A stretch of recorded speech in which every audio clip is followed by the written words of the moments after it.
Hello, स्वागत है फिर से एक बार हमारे चैनल ज्ञान एकेडमी में। आज हम लोग परसेंटेज सीरीज़ में एक नया टॉपिक सीखने वाले हैं जो है question related to student passing and failure. Fail pass का क्वेश्चंस हैं और एक टॉपिक और रहेगा पर question related to percentage in commission.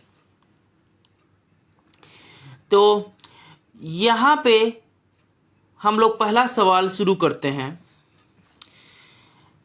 In an examination student who got 20% marks failed by 30 marks and another student who got 32% marks got 42 marks more than the required marks to pass.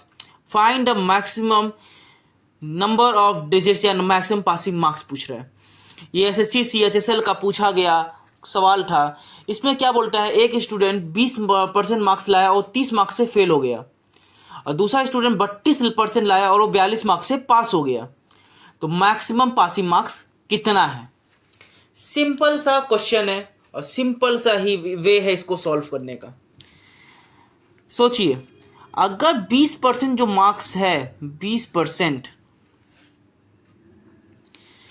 इसमें अगर वो 30 marks और ला देता तो वो पास हो जाता, या फिर 32% में वो 42 मार्क्स कम भी लाता तो भी वो पास होता। तो ये दोनों मार्क्स पासिंग मार्क्स ही होते, तो इसको इक्वेट करके लिखा जा सकता है। तो 20 इधर गया, माइनस हो गया, माइनस 32 माइनस 20 12%, और 42 इधर गया, प्लस हो गया, 42 प्लस 30 हो गया 72%। तो 12% का मार्क्स का मान दिया हुआ है, 72 जो है 12% का मान है, और आपसे पूछा गया है टोटल मार्क्स में 100% मार्क्स का मान पूछा गया है। परसेंटेज से परसेंटेज का साइन कट, और 12 6 72, तो आंसर है 600। तो मैक्सिमम मार्क्स कितना है? 600। हमारा ऑप्शन नंबर ए सही है। हमारा ऑप्शन नंबर ए सही है। अब अगला क्वेश्चन देखते हैं। John got 20% marks in an examination and failed by 10 marks. In the same examination Jack got 35% marks which were 20 marks more than the minimum passing marks. तो हमको जानना है कि मिनिमम पासिंग मार्क्स कितना है। ठीक, 20%, देखिए इसको दूसरा तरीके से देखते हैं। 20% वो लाता है 20%, तो फेल होता 10 मार्क्स है, मतलब इसमें 10 मार्क्स और ऐड हो जाता। तो ये बेसिकली हम परसेंट लिख रहे हैं और ये मार्क्स लिख रहे हैं। तो इसमें 10 मार्क्स और ऐड हो जाता तो पास हो जाता, या 35% वो पाता है, तो इससे अगर वो कम भी पाता, अगर 42 मार्क्स, सॉरी कितना, 20 मार्क्स, तो भी वो पास होता। ठीक,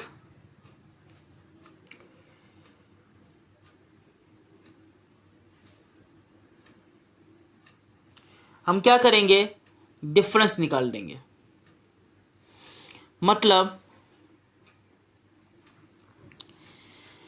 35, इससे अगर 20 मार्क्स को कम भी पाता तो भी पास होता। तो हम क्या करने वाले हैं, हमको कुछ नहीं करना, हमको सिर्फ इतना करना है कि 35 से 20 को माइनस कर देना है।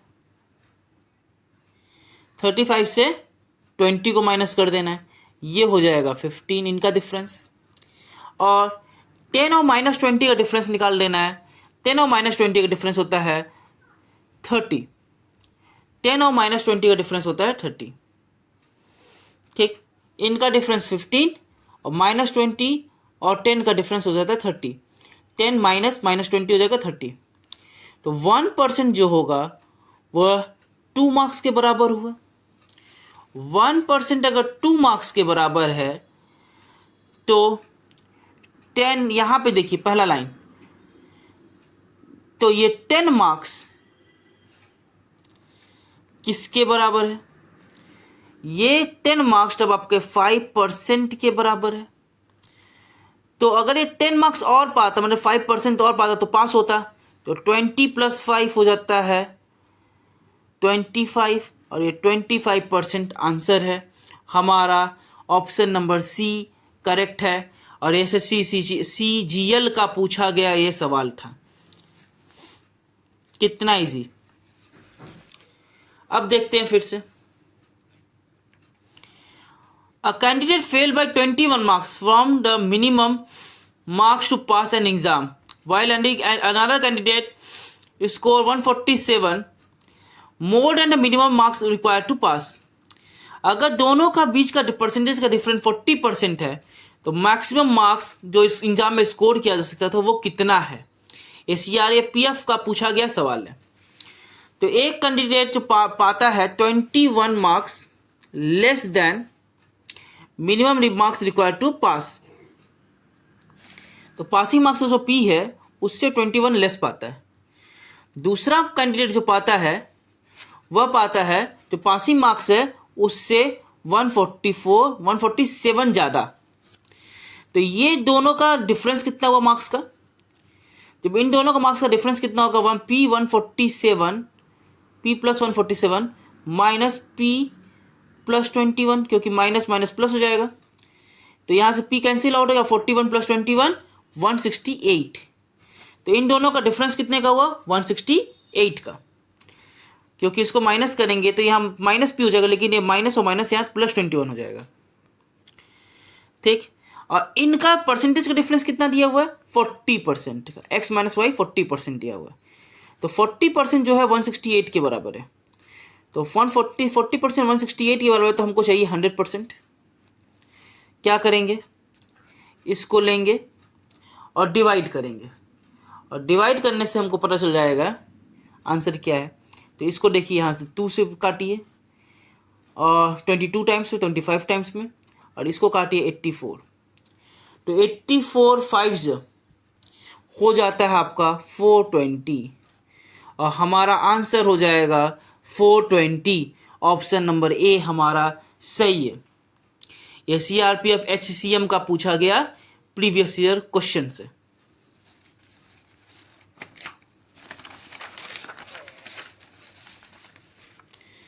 अब देखिए अगला क्वेश्चन। अब यहां से शुरू होता है क्वेश्चन बेस्ड ऑन कमीशंस। अब कमीशन के ऊपर जो क्वेश्चन है उसका क्वेश्चन पहले पढ़िए। A company gives 10% commission to his salesman on total sales.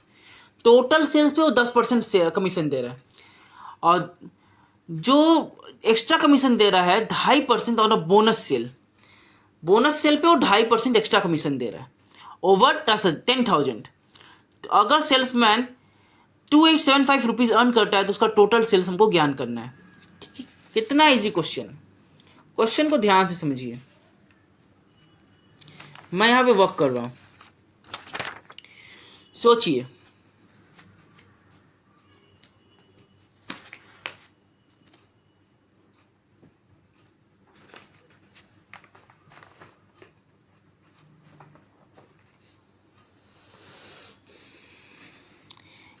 एक लाइन ड्रॉ कीजिए और समझिए इस क्वेश्चन को।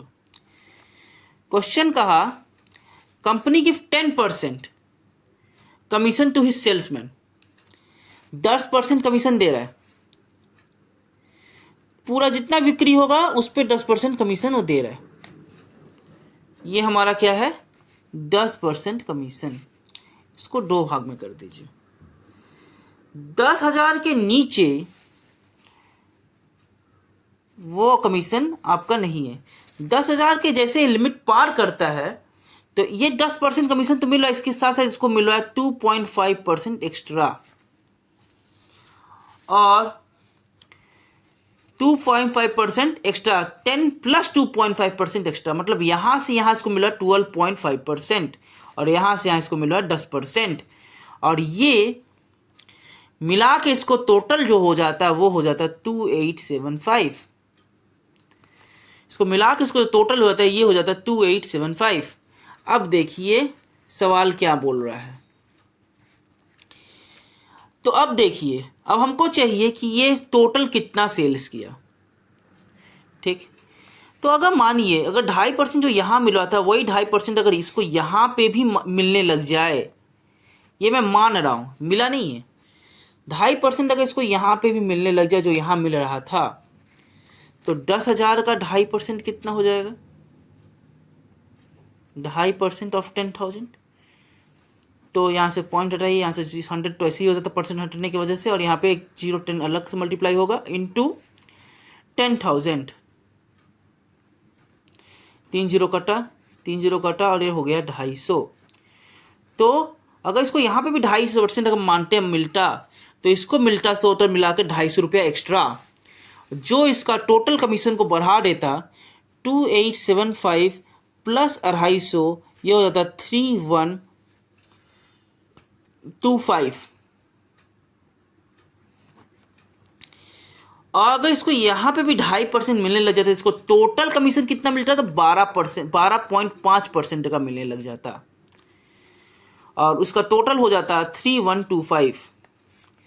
तो अगर मेरे को 12.5% का वैल्यू दिया हुआ है और 100% का पूछे, तो 12.5 से डिवाइड कीजिए और 100 से मल्टीप्लाई कर दीजिए। तो जैसे ही मैं इसको करता हूँ तो मैं देखता हूँ ये पॉइंट हटा, यहाँ 10 मल्टीप्लाइड मतलब 1000 हो गया, और 125 जो होता है इसका ये 25 टाइम्स में कट जाएगा, तो x का वैल्यू हो जाएगा 25,000। x का वैल्यू हो जाएगा 25,000, और ये हमारा आंसर है 25,000। ठीक, अब अगला क्वेश्चन देखते हैं।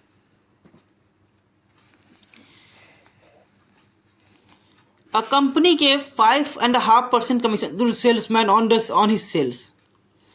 टोटल सेल्स में मतलब यहाँ से यहाँ कंपनी दे रही है 5.5%, और 10,000 के ऊपर जो सेल्स हो रहा है मतलब ये है 10,000, इसके ऊपर जो सेल्स हो रहा है इस पे कंपनी दे रही है प्लस 0.5%। तो अगर इमेजिन कीजिए जो ये 0.5% इसको यहाँ मिल रहा है, अगर वो यहाँ पे भी मिलने लग जाए तो क्या होगा? पहले ये समझिए, इसको टोटल सेल जो भी मिला हुआ अभी तक वो है 1990। अगर यहाँ पे भी 0.5% मिलने लग जाए तो 10,000 का 0.5% हो जाता है 5/1000 इंटू 10,000, तो 50 रुपये का इसका कमीशन बढ़ जाएगा। अगर इसका कमीशन का 50 रुपये का बढ़ जाएगा तो 1990 50 रुपये बढ़ाने के बाद क्या हो जाएगा? 2040, और ये टोटल कमीशन कितना हो जाएगा? 5.5 प्लस 0.5 हो जाएगा 6%। तो 6% का वैल्यू अगर 0.2040 है तो 100% का वैल्यू क्या होगा? डिवाइड बाई 6 इंटू 100, और ये हो जाएगा आपका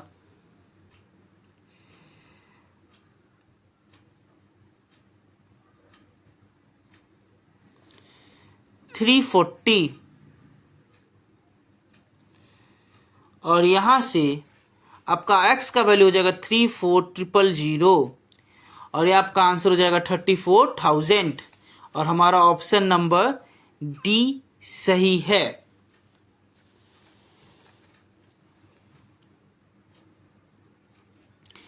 अब यहाँ देखिए, अब marketing agent earns a commission of 2% on the first 2 lakh. Next, और इसके आगे फिर उसको अगला 2 लाख, पहला 2 लाख बेचने में उसको 2 लाख का 2% कमीशन मिलता है, पहला 2 लाख बेचने में उसको 2% कमीशन मिलता है। नेक्स्ट 1.5 कम मिलता है अगला 2 लाख बेचने पे, और इसके बाद जितना ही बेचेगा उसको 1% का कमीशन मिलेगा।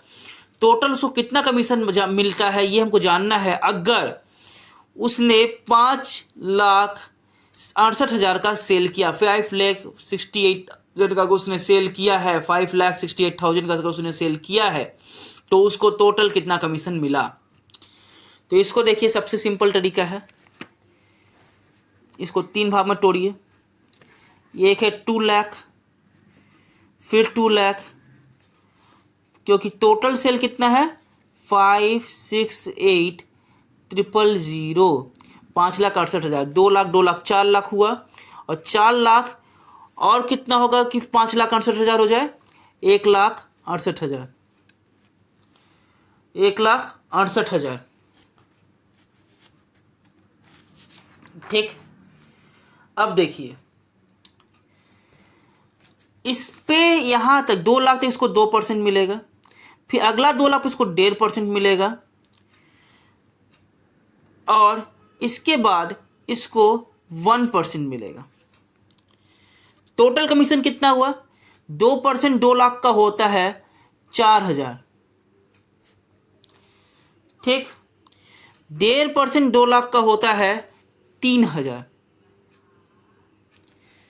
क्योंकि 2 लाख का 1% होता है आपका 2,000। ठीक, तो 2% हो गया 4,000, 1.5% हुआ 3,000, और 1% 1,68,000 का होता है 1,680, 1,680। तीनों को जोड़ दीजिए, तीनों को जहां जोड़े ये हुआ 4 3 7 1 8, 8,680 रुपया। और ये हमारा ऑप्शन नंबर ए सही है, और ये एसएससी सीपीओ का पूछा गया सवाल है, ये एसएससी सीपीओ का पूछा गया सवाल है। कितना इजी इजी क्वेश्चंस आते हैं, और आदमी को लगता है कि एसएससी सबसे हार्ड क्वेश्चन पूछता है, रेलवे सबसे हार्ड क्वेश्चन पूछता है, कंपटीशन हार्ड होता है। कंपटीशन हार्ड नहीं होता, हम लोग का मेंटेलिटी उसको हार्ड बना देता है। अब अगला क्वेश्चन देखिए, ये भी पूछा गया ही सवाल है, किसी न किसी कॉम्पिटिटिव एग्जाम में आया हुआ है। 2 सेल्समैन है, एक कविता है, दूसरा कल्याणी है। एक को 12% कमीशन मिलता है, एक को 15% कमीशन मिलता है। अगर दोनों 20,000 के ऊपर सेल्स करते हैं तो कविता को 3% एक्स्ट्रा मिलता है, कल्याणी को 5% एक्स्ट्रा मिलता है, और दोनों का डिफरेंस टोटल अर्निंग जो होता है वो 7,600 का होता है। तो हमको जानना है कविता का टोटल अर्निंग कितना है। ठीक, कोई हार्ड चीज़ नहीं है। देखिए कैसे बनता है, इसको थोड़ा ध्यान से देखिएगा। बोलता है ये है कविता और ये है कल्याणी, तो इसको देखिए एक लाइन मारे, ये है 20,000 20K, और इसको भी एक लाइन मारे, ये है 20K। इसको मिलता है ओवरऑल 15%, इसको मिलता है ओवरऑल 12%। 20K के ऊपर 20K के ऊपर इसको अलग से मिलता है 3%, और इसको 20K के ऊपर मिलता है अलग से 5%। तो इमेजिन कीजिए इस फील्ड में इसको कितना मिल रहा है, 20% मिल रहा है यहाँ से यहाँ तक पीरियड में, और इसको इधर से इधर का फील्ड में कितना मिल रहा है, 15% मिल रहा है। अगर ये 3% इसको यहाँ पे भी मिलने लग जाए और इसको 5% यहाँ पे भी मिलने लग जाए तो कितना कमीशन इन लोग का बढ़ जाएगा। तो 5% 20,000 का होता है, 20,000 का 10% होता है 2,000, तो 5% होगा 1,000। ठीक, अगर इसको 5% यहाँ भी मिलने लगे तो 1,000 रुपया और बढ़ेगा, और इसको अगर 3% और मिलने लग जाए तो 20,000 का 3% होता है 600, 3% 20,000 का 600। अगर इसको 3% यहाँ पे मिलने लग जाए और तो इधर हो जाएगा 600 रुपया एक्स्ट्रा मिलेगा। तो ओवरऑल इसको अब कितना मिलने लग जाएगा, 15% मिलने लग जाएगा। और इस 15% जो इसको मिल रहा है, 15% एक्स का सेल्स का, इसमें से अगर वो 600 हटा दे तो ये इसका कमीशन हो जाएगा, क्योंकि 600 इसको तो एक्स्ट्रा हम गिने थे ना अभी। और इसी में से अगर ये 20% में से ये 1000 एक्स का जो सेल्स है उसका 20% अगर 1000 हटा दे तो इसका कमीशन हो जाएगा। ठीक, हमको दोनों का कमीशन मिल गया। अब क्या बोला है, बोला है इन दोनों कमीशन का डिफरेंस हमें 7600 मिला है। तो 20% माइनस 15% कितना होता है, 5% होता है। और 1000 माइनस 600 मतलब माइनस 1000 है यहाँ पे, -1000 माइनस 600 हो जाएगा आपका -400। मतलब इस नंबर से इस नंबर को माइनस कर दीजिए तो आपका आएगा 5% -400। ठीक, ये बराबर आपको दे दिया कि दोनों का डिफरेंस होता है 7600 का। तो ये 400 उधर गया, ये हो गया आपका 1600। कितना हो गया, 1600। तो 1% का वैल्यू क्या हो गया, सॉरी 76 हो गया, 100 हो गया, तो ये 400 उधर गया, ये हो गया 8000, ये हो गया 8000। और यहाँ पे 1% का वैल्यू हो गया 1600, 1% का वैल्यू हो गया 1600, 1% का वैल्यू हो गया। अब हमसे पूछता है कि क्वेश्चन देखो क्या पूछ रहा है, देन कविता's टोटल अर्निंग इज। अब कविता का टोटल अर्निंग कितना है, कविता का टोटल अर्निंग क्या है, अब 15% -600 ये है कविता का टोटल अर्निंग। अब हमको जानना है 15% का वैल्यू दिया है, 15% एक्स का वैल्यू दिया हुआ है, कैसे पता चलेगा 15% ऑफ एक्स का वैल्यू, क्योंकि 1% ऑफ एक्स का वैल्यू दिया 1600, तो 15 इंटू 1600 ये हो जाएगा 15% ऑफ एक्स का वैल्यू, ये हो जाएगा आपका 24,000 सॉरी 24,000, ये हो गया 24,000। और माइनस क्या करना है, ये इस वैल्यू मिल गया हमको, माइनस इसमें 600, तो 24,000 में से 600 माइनस कर दीजिए, ये हो जाएगा 23,400। और ये हमें मिल गया कविता का इनकम, जो हमसे यहाँ पूछा गया है कि कविता का इनकम कितना होगा। तो अब कविता का इनकम कितना हो जाएगा 23,400। और ये ICR मेंस का पूछा गया सवाल था। ठीक है, आशा करते हैं आपको ये वीडियो पूरा समझ में आया होगा। कुछ अगर डाउट रहता है तो अपना कमेंट दे के हमसे ज़रूर पूछ सकते हैं, डाउट क्लियर करने में कोई संकोच न कीजिएगा, अपना ओपिनियन ज़रूर दीजिएगा। और हमारे चैनल को लाइक शेयर एंड सब्सक्राइब जरूर कीजिएगा, और हमारे इस वीडियो को शेयर जरूर कीजिएगा, जैसे कि ये लाभ बाकी के लोगों को भी पहुंच सके। ठीक है, मिलते हैं अगले टॉपिक में। परसेंटेज चैप्टर में अब एक ही चीज़ बाकी रह गया है, वो है miscellaneous types of questions. Miscellaneous को छोड़ के बाकी सब हो चुका है। ठीक है, मिलते हैं नेक्स्ट क्लास में किसी और टॉपिक के साथ।